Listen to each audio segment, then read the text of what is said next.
नमस्कार बच्चों, मैं डॉक्टर प्रभा शर्मा, सह आचार्य हिंदी विभाग, राजकीय कला कन्या महाविद्यालय कोटा। आज हम तुलसीदास जी के कृतित्व के बारे में बात करेंगे। इससे पहले वाली वीडियो में हमने तुलसीदास जी के व्यक्तित्व के बारे में जाना। आज उनके द्वारा रचे गए साहित्य की संक्षेप में चर्चा करेंगे।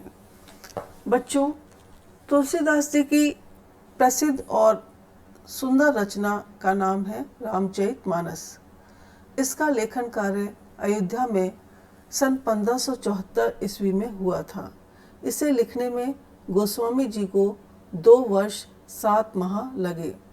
इसका कुछ अंश विशेषतः किष्किंधा कांड काशी में रचा गया। रामचरितमानस की रचना अवधी भाषा में हुई।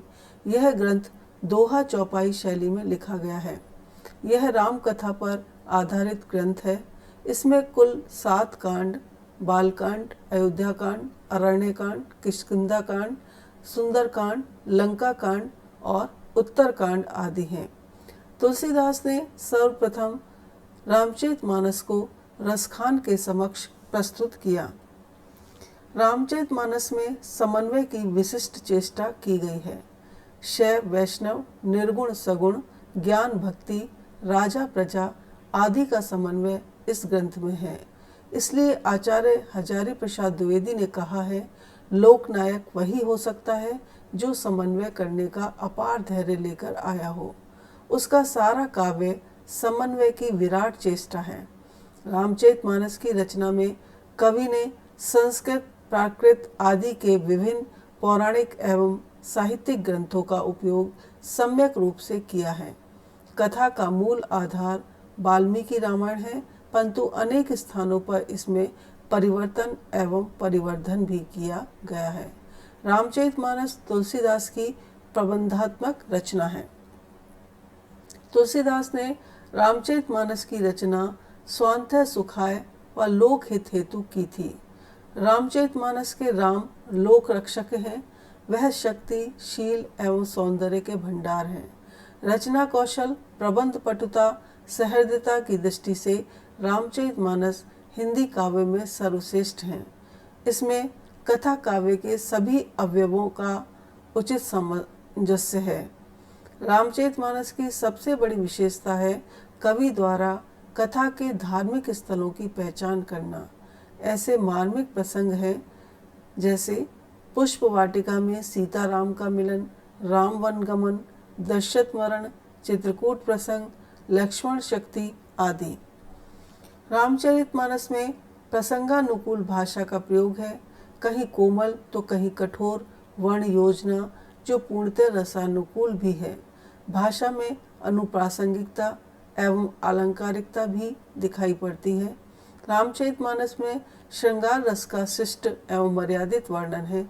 इस ग्रंथ में वे एक श्रेष्ठ कवि के साथ साथ एक उपदेशक के रूप में भी सामने आते हैं। तुलसी की भक्ति भावना निर्गुण भक्तों की रहस्यमयी भक्ति नहीं है, अपितु वह सीधी सादी, सरल एवं सहज है। उनके राम कण कण में व्याप्त हैं और सर्वजन सुलभ हैं। उत्तरकांड में तुलसी ने ज्ञान भक्ति का जो विवेचन किया है वह उन्हें उच्च कोटि के विद्वान सिद्ध करने के लिए पर्याप्त है।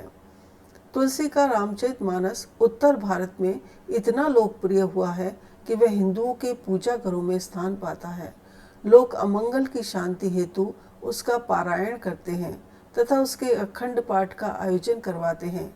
व्यक्तिगत साधना के साथ ही लोक धर्म की अत्यंत उज्जवल छटा भी रामचरितमानस में विद्यमान है।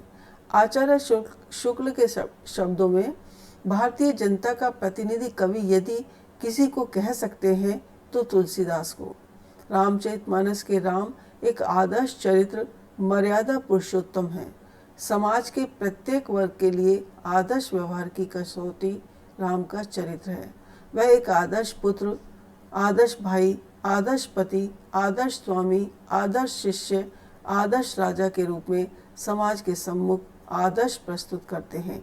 इसलिए राम का चरित्र मानदंड बन गया है।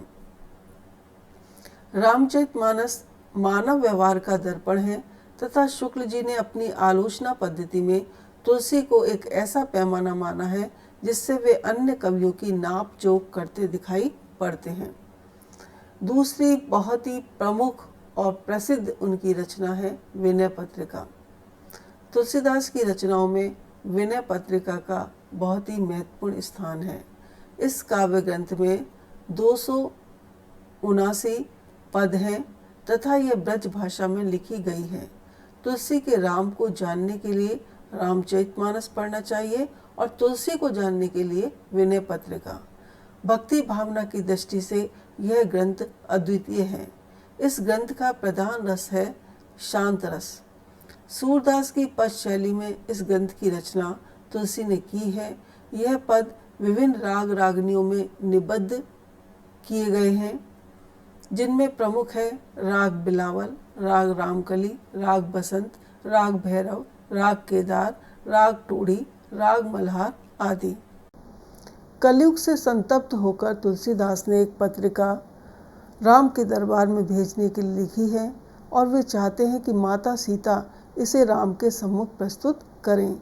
यदि कृपालु राम ने मेरी प्रार्थना सुन ली तो बिगड़ी हुई बात भी बन जाएगी। विनय पत्रिका का निर्माण मुक्तक गेय पदों में हुआ है, तथापि उसमें एक पत्र जैसी प्रबंधात्मकता भी विद्यमान है। विनय पत्रिका के पदों में आत्मनिवेदन, शरणागति की कामना, मन की भर्त्सना, दैन्य आदि भावों की सुंदर व्यंजना हुई है। तुलसी की भक्ति दास्य भाव की है, जिसका मूल आधार दैन्य है। विनय पत्रिका में तुलसी के दार्शनिक विचारों की अभिव्यक्ति हुई है। वह विशिष्टाद्वैत दर्शन के अनुरूप अपनी मान्यताओं को व्यक्त करते हैं। तुलसी की भक्ति पद्धति को विनय पत्रिका पढ़कर ही समझा जा सकता है। नवदा भक्ति का स्वरूप विनय पत्रिका में उपलब्ध होता है। गीतावली। गीतावली गीति काव्य शैली में 7 कांडों में रचित काव्य ग्रंथ है, जिसमें राम कथा के मधुर प्रसंगों का गान मुक्तक शैली में किया गया है। राम के सौंदर्य, शील, शक्ति का सुंदर चित्रण इस एक ग्रंथ में हुआ है। गीतावली में राम के बाल रूप की झांकी अंकित करते हुए वात्सल्य रस का सुंदर विधान किया गया है। वात्सल्य के संयोग एवं वियोग दोनों पक्षों का सुंदर निरूपण इस ग्रंथ में है। गीतावली की रचना सरस ब्रजभाषा में हुई है, जिसमें संस्कृत के तत्सम शब्दों की बहुलता है। गीतावली के वात्सल्य वर्णन पर सूरदास के बाल वर्णन का प्रभाव परिलक्षित होता है। उपमा, रूपक एवं उत्प्रेक्षा अलंकारों का प्रयोग करते हुए भावों की कलात्मक अभिव्यक्ति तुलसी ने इस ग्रंथ में की है।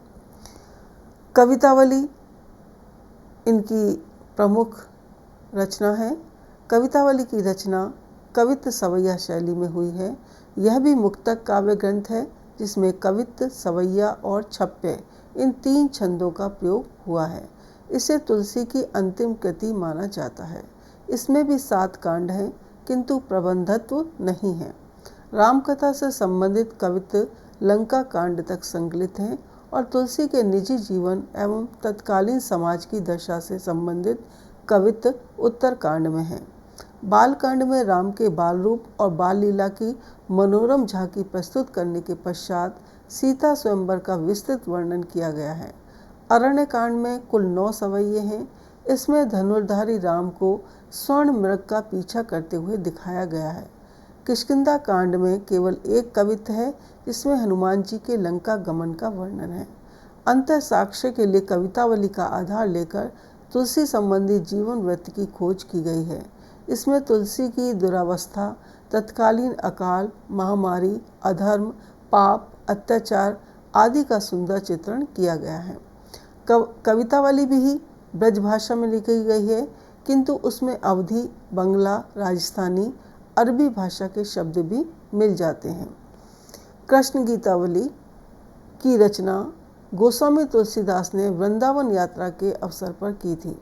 गोस्वामी चरित में बेनी माधव दास ने लिखा है कि कृष्ण गीतावली और राम गीतावली की रचना तुलसी ने उस समय की जब सूरदास जी उनसे मिलने चित्रकूट आए थे। इस कृति में कृष्ण की लीलाओं का वर्णन है। यह मुक्तक गीतों का संग्रह है।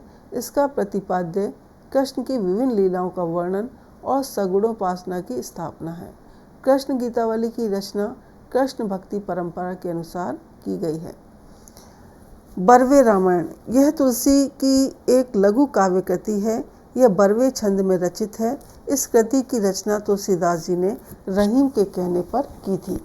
यह बरवे अलग अलग अवसरों पर उनके भक्त हृदय के उद्गार हैं। बाद में इन्हें प्रसंगानुसार कांडों में विभक्त कर दिया गया। बरवे रामायण तुलसी की श्रेष्ठ रचना है। रामाज्ञा प्रश्न, इस कृति की रचना गोस्वामी तुलसीदास जी ने अपने मित्र गंगाराम की सहायता के लिए की थी। उनके मित्र काशी में गंगा घाट पर रहते थे। इस ग्रंथ के माध्यम से उनका उद्देश्य भाग्य दशा और शुभाशुभ पर विचार करने के लिए सर्वसुलभ आधार तैयार करना और राम भक्ति का प्रचार प्रसार करना था। दोहा छंद में रची गई इस कृति की भाषा ब्रज है। वैराग्य संदीपनी, इस कृति का केंद्रीय विषय वैराग्य के स्वरूप का निरूपण और उससे प्राप्त होने वाली आध्यात्मिक शांति की व्याख्या है। शांति प्राप्त कर लेने पर साधक का व्यक्तित्व परिवर्तित हो जाता है। इसी आधार पर इसमें संतों के विशिष्ट गुणों और स्वभाव का वर्णन किया गया है।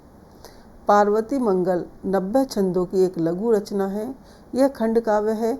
इसमें पार्वती के जन्म से लेकर शिव के साथ उनके विवाह तक की कथा वर्णित है। जानकी मंगल अवधि में लिखी गई रचना है। यह 120 छंदों की एक सफल रचना है। इसमें सीताराम के विवाह का वर्णन है। इस कृति की रचना महत्वपूर्ण मांगलिक अवसरों पर गाने के लिए सुगम गीतों की प्रस्तुति के उद्देश्य से की गई थी। धन्यवाद।